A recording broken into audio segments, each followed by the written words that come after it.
Good afternoon. Thank you for joining me. Welcome to Camnet TV Midday News. I am Precious Mzea Sakaleji. The headlines. ECZ targets to register 16,000 inmates in 3 days. Government to demolish MTENDERE house built on drainage system without compensation. Details coming through after this commercial. Hello, have you heard about Msika? Do you know that you can advertise for as low as 150 kwacha for 30 seconds? Well, Msika is here. Advertise on Msika between 17 hours and 18 hours. Just tell us about the services that you offer and we'll gladly put you on the market. For more details, you can contact +260 953 995099. +260 962 444 726 or +260 971 177 467. Msika, allowing your business to grow.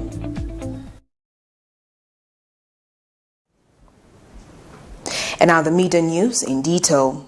Local Government Minister Charles Banda has directed the Lusaka City Council to immediately demolish all illegal structures built along the main drainage in Lusaka's MTENDERE East compound. The minister, who toured the area Wednesday morning to ascertain the level of damage caused by heavy downpours, says all structures should be demolished within the next 4 days without compensation. Meanwhile, Chainda Ward 25 Councillor Dorcas Moyo has welcomed the directive. Details in the following report. Illegal constructions in Lusaka has become a common practice. But this act has also come with its own challenges. Minister of Local Government Charles Banda has taken time to visit part of MTENDERE East in Lusaka to ascertain the level of damage caused by heavy downpours that have been experienced in most parts of the country. The minister is, however, surprised at the level of encroachment by some residents who have opted to construct buildings on top of drainages blocking the flow of water. Residents in the area have since called on government to quickly come to their aid before the situation worsens. Look at the house now. The house has been buried. This is concrete. This is concrete. Look what I said. The house has been buried. How is it going to survive? All this soil has just come. Like this. All this soil has just come. So they have disturbed, they are going to build the house now like this. Neighbors won't survive because of careless people. So let's demolish this, my minister. Let 100 people be happy, 20 cry, I don't care. As long as the party is open. My drainage is clean. Manaika, my buildings in a permanent span, kero hii kachan chani ma structures so manje tifuti kirabu. Happy that you know manaika my buildings. Permanent span kira so mutani zirego che permanent mungaona tipatika so abantu bazapuluka manza zapeza we kochokela otherwise mandi sembe bana banafanga njendeke. And Minister of Local Government Charles Banda has since directed the Lusaka City Council to demolish all illegal structures built along the drainage within the next 4 days. Giving an instruction now that wherever anybody has put up a structure on the drainage system, within the next 4 days, I want those wall fences out and I want all those drainage systems opened, so that we have got water passing into those drainage systems to the right places like here where we are trying to open up, and then into the right drainage system at Manzi Valley there, on onward transmission to wherever the water should go. This is going to help us to solve the problem of flooding in this area. It's not a natural problem in this area. It has been caused by human beings. People have been very deliberate. They have done that very deliberately. They have to pay the price. They have to pay for that mistake. It's better we pull down 30, 40 wall fences there so that at least 400, 500 families are safe from the floods that we are experiencing. And Chainda Ward 23 Councillor Dorcas Moyo has welcomed the directive by the minister to have all illegal structures demolished and not compensate the owners should serve as a warning to all residents of Lusaka who are in the habit of constructing structures where they are not supposed to be. I remember last year this same entourage came. It was only you who was not there. We had the Minister of Local Government, Vincent Mwale, who came. They assured us that the houses that are on the stream will be demolished, and nothing was done. I hope this time something will be done so that at least we live in peace. because we are tired of being insulted. The councillor and the MP are insulted every day for the things they did themselves. They are the ones that have built on the drain. It is hoped that once illegal structures are removed from the drainages, the flow of water will continue to be smooth. Prudence Chota for Camnet TV News. The Electoral Commission of Zambia has commenced its 3 days voter registration for persons in lawful custody beginning Wednesday 9th December 2020 to Friday 11th December 2020. ECZ Acting Public Relations Manager Silva Walia explains that the Commission intends to register 16,000 inmates in 3 days. According to a media statement availed to Camnet TV News, Ms. Walia explains that a registration of inmates as voters is being done in line with the judgment made by the Constitutional Court, which ruled in the case of Godfrey Malembeka versus the Attorney General and the Electoral Commission of Zambia. The judgment states in part that the persons in lawful custody and whose freedom of movement is restricted under any written law have the right to vote in future elections. Ms. Walia further explains that persons in lawful custody will be registered under the guideline contained in Article 46 of the Constitutional Court of Zambia Amendment Act No. 2 of 2016, which includes that a person must be a Zambian citizen, attain the age of 18 years and above, or will be 18 years on or before 9th May 2021, and is in possession of a green national registration card. Accreditation of independent observers from civil society and other institutions to observe the process of registration of voters in correctional centers has been undertaken, and only accredited institutions will be allowed to observe. The inmates will be registered under the existing polling districts where the correctional facilities are located. The registration will be undertaken by the ECZ registration officers. The Commission undertook orientation of Zambia Correctional Facilities staff on the voter registration exercise and their roles, and this has since been completed. The Department of National Registration and Passports will issue NRCs to all inmates that are eligible to vote. This exercise will be conducted simultaneously with the voter registration exercise. During this exercise, the Commission is targeting to register 16,000 eligible inmates across the country. And kindly note that prison population is fluid, and the number might go up or down during the voter registration period.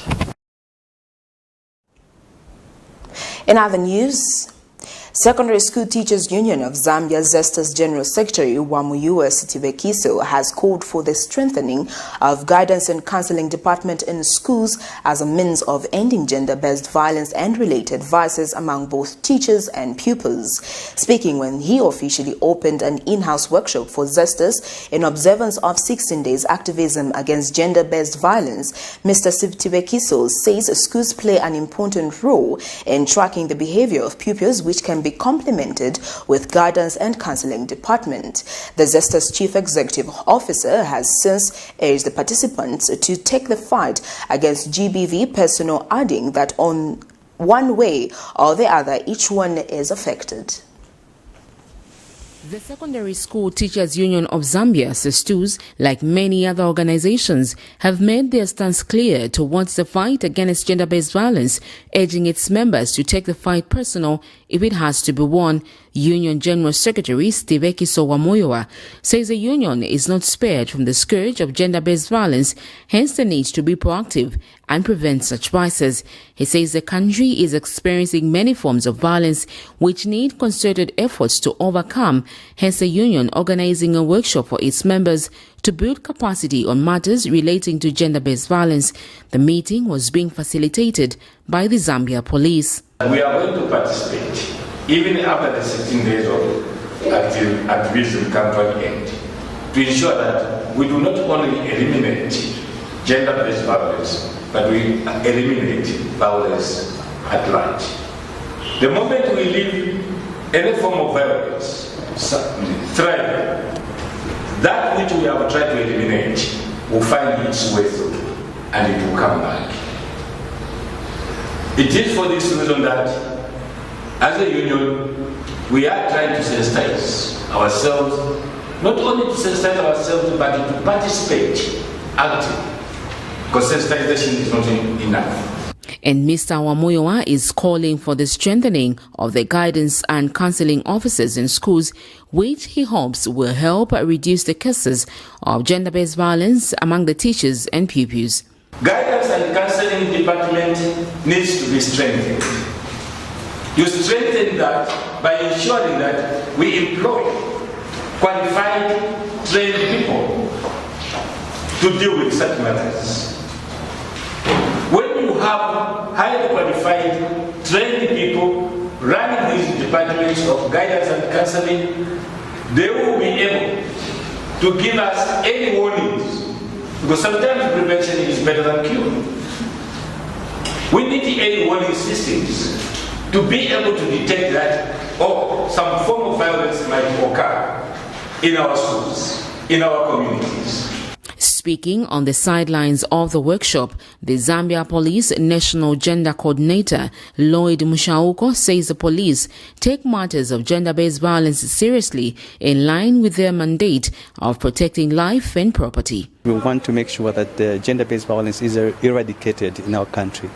Gender-based violence is an animal that we need all of us to fight. As we compare the statistics from last year to this year, we've seen a reduction of gender-based violence, and some of our attribution could be because of the GOVT, and you remember the restrictions through the guidance of the SI 21 and 22 with regard to alcohol intake, and we are hoping that people can be able to resort to amicable way of solving differences. Actually, gender-based violence is an equal power relationship issue, and that's why we need to ensure that those that need to protect. Those that need to be protected are protected. The 16 days of activism against gender-based violence comes to a close tomorrow, 10th December 2020, whose theme has been Orange the World, Fund, Respond, Protect, Collect. Sharon Kalimbula, Camnet News, Lusaka. In other news, Special Assistant to the President for Press and Public Relations has denied ever calling officers to influence investigations into a criminal matter involving a 27-year-old man of Kafue. Christopher Kikombe of Kafue Estate is charged with 5 counts of forgery, uttering false document and impersonating a public officer. Christopher, pretending to be Isaac Chipambe, is alleged to have called police officers at Kawata Police Station to direct them that he had an interest in a matter they were investigating where he is involved. But appearing as a witness at the Lusaka Magistrate Court Wednesday morning, Mr. Chipambe refuted ever interfering or showing any interest in an investigation, saying it was not under his jurisdiction. In effort to have the police distracted and stop investigating him in a case, Christopher Kikombe tricked officers at Kawata Police Station by presenting himself as the Special Assistant to President Edgar Lungu for Press and Public Relations and told them that he had developed interest in a particular case they were investigating in. The court this morning had chilling evidence when the real Isaac Chipambe, Special Assistant to President Edgar Lungu for Press and Public Relations, testified before court that he received a call from a Kawata Police Station officer who asked him of how many people by the names of Isaac Chipambe were working at State House. The witness, who was testifying in a matter in which Christopher Kikombe, 27 of Kafue Estate, is charged with 5 counts of forgery, uttering a false document and personating public officers, said he had told the officer that he was the only person with that name and he was the only special assistant for press to the head of state. He testified that the officer later informed him that someone had been calling the station impersonating to be him. The special assistant to President Lungu further testified that the officer later caught the accused using a conference call in which he himself heard the man who was impersonating to be him. Christopher Kikombe, 27, is accused to have between July 1st and 31st, 2020 in Lusaka falsely represented himself to be Isaac Chipambe, the Special Assistant to President Edgar Lungu. Among other allegations, the accused is said to have forged a contract of employment showing that Benny Mwapatisha was offered a job in the Ministry of National Development and Planning when in fact not. Meanwhile, another witness, a police officer, Lewis Mwila, testified that it later came to the attention of officers that the man who was impersonating was the accused. In cross-examination, the accused did not have any questions for the witness. Magistrate Alice Waluseko adjourned the matter to 11th January 2021 for a mention and fixing of trial date. Miriam Kemba, reporting for Camnet TV News in Lusaka. Well, that news item brings us to the end of Camnet TV Midday News, but before we go, the headlines once again. ECZ targets to register 16,000 inmates in 3 days. Government to demolish MTENDERE house built on drainage system without compensation. Thank you for joining me. I am Precious Mzeya Sakaleji. Good afternoon.